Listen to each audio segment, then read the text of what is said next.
Hi guys, it's me, Chris from Know Your Produce, and today I'm going to show you how to cut a watermelon. You want to wash your watermelon. I use a simple veggie spray. Want to make sure you wash it real good.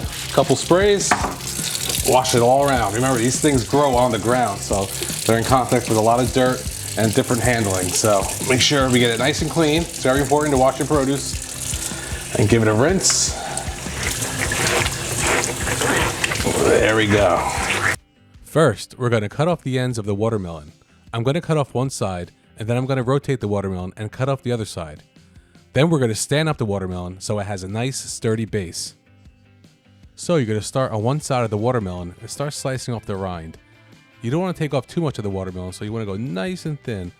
You can always go back and cut off more when you're trimming off the green and the white rind of the watermelon. Now that we have all the green rind off, I'm going to trim off all the remaining white rind so we can start cutting our watermelon into chunks. Also, make sure you flip your watermelon to cut off any remaining white rind left behind on the bottom. Now that I've completely removed the rind from the watermelon, I'm going to slice it into large slices. You can go thicker or thinner depending on how big you want the watermelon chunks. Now, depending on your comfort level, you can take 1 or 2 slices of the watermelon and then slice it into long strips. Then we're going to rotate the slices and then cut it again into long slices, creating watermelon chunks. And don't forget to try the best piece, the heart of the watermelon. That was so good. So now I'm using my wife's bright green dough scraper to scrape up the watermelon chunks from the cutting board. Now it's time to enjoy your fresh cut watermelon.